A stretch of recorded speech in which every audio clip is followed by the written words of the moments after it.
Newsbrief. Brace yourself games. The studio behind the rhythmic dungeon crawler Crypt of the Necrodancer is taking a crack at making its own Legend of Zelda game with Nintendo's blessing. It's a surprising move given that Nintendo is known for being somewhat protective of its flagship franchises, like The Legend of Zelda, and one that sees Brace Yourself games bringing a unique fusion of its own game on Nintendo's classic series to the Switch later this year. The game itself is called Cadence of Hyru, Crypt of the Necrodancer, featuring a Legend of Zelda, and offers a procedurally generated spin on the setting used in two Zelda games, like A Link to the Past. According to a press release, it'll play like a Necrodancer game, meaning hitting movement at attack buttons in time to remix the Legend of Zelda songs will be how players pilot Necrodancer's cadence, and the Legend of Zelda's Link can Zelda throughout the game. Last year the folks at 2-Bit Circus opened an innovative interactive micro-amusement park in Los Angeles that's full of intriguing VR games and experiences. And now they are coming to the Game Developers Conference next month to show you how they pulled it off. As part of the DD 2019 VRDC Entertainment via Chekhov Talks, 2-Bit CEO Nancy Bennett and CEO Brent Bushnell, son of Atari founder Noam Bushnell, will present virtual reality and the creation of the micro-amusement park, and it promises some unique insights. The pair will recount the ups and downs of trying to build out a new kind of entertainment space, from pyrotechnics and unicycles to life-sized games of table tennis. Attendees of this talk are going to learn what it took to assemble a 38,000 square foot living experiment of gaming, replete with novel applications of VR game design. Along the way you will also get practical lessons learned from the design and build out of the company's Gamasutra Bit Circus entertainment experience, and how it was organized using a bold new collaboration model for developers both big and small. It's going to be an intriguing session, and you can find more details about it, and many more, over on THEGDC 2019 session scheduler. There you can begin to lay out your GD 2019, which takes place March 18th through the 22nd at the newly renovated Moscone Center in San Francisco. Bring your team to GD, register a group of 10 or more and save 10% on conference passes. Learn more. For more details on GDC 2019 visit the show's official website, or subscribe to regular updates via Facebook, Twitter, or Gamasutra and DD are sibling organizations under parent company Informa. Westworld Mobile has shut down just 2 weeks after developer Behavior Interactive and publisher Warner Brothers settled a lawsuit brought against it by Bethesda. Bethesda initially accused both companies of copyright infringement and misappropriation of trade secrets back in June, after noticing more than a few similarities between Westworld Mobile and Fallout Shelter. The Fallout developer subsequently took legal action and said that Westworld Mobile creators had outright copied the same or highly similar game design, art style, animations, features, and other gameplay elements as Fallout Shelter.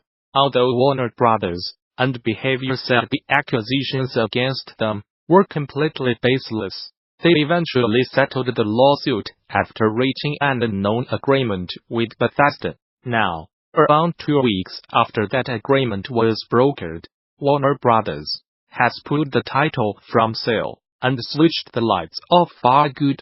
We are sorry to see the Westworld mobile game go, and had an incredible time creating the content and events for players to enjoy, reads a message posted on Twitter. We deeply appreciate our community's enthusiasm and participation in the game.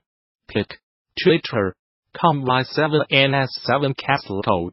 Park in Play is a new initiative launched earlier today in partnership with USTWOGAMES, addressing the issue of a lack of people of color in the United Kingdom game scene. This is great to see, and it's really important for other developers to recognize the importance of creating a space where game developers of color can network, discuss their experiences, and lobby the industry to be more inclusive. Park in Play is described by the group as racial equity and inclusion movement, with a goal to improve representation and provide events and initiatives for people of color either working in the industry or wanting to join. Shalaraman, co-founder of Park in Play, tells The Guardian that the group is not just a place to network but it's also a tool for the industry. A lot of publishers do want a more diverse workforce, but they may have blind spots. We can help with that, says Ramanan. We do want things to change.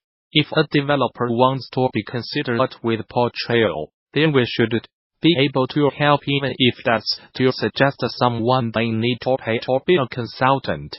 People of color should not be doing this labor for free.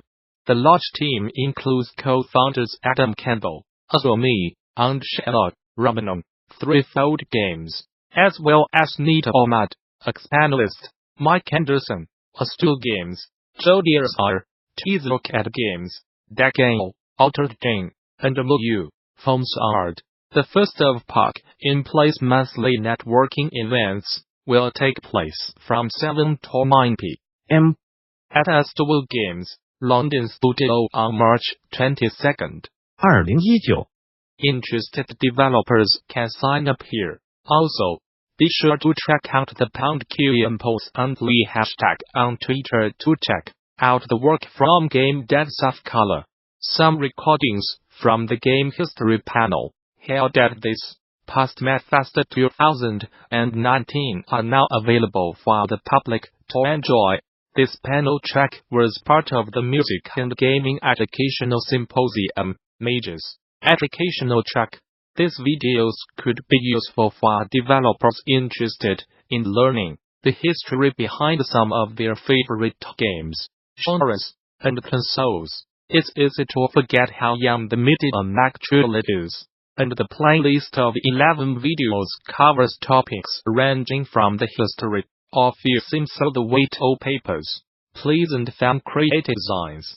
The video showcased above tackles Pac-Man and women in early video games, where the panelist LADYMMCDIVITT discusses how the concept of the game was actually born to fix the problem of arcade centers being perceived as dark and seedy environments. According to McDavid, Toru Wantani, the developer behind Pac-Man, made the game because women did not want to be pursued anymore.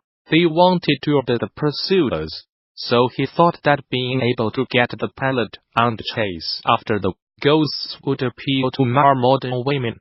The panelist goes on to share a direct quote by Watani, who explains that around the time that we launched Pac-Man, video game arcades were filled with games where you shot aliens. It seemed very dark. It was for men.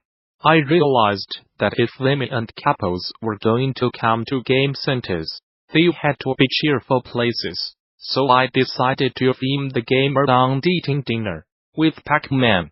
Iwantani wanted to create a game that would change the face of an arcade. McDavid then poses the question, why does the game matter? It had a massive cultural impact, but it also launched a new genre and encouraged more women to become involved in the development of games, and more women went into arcades to play.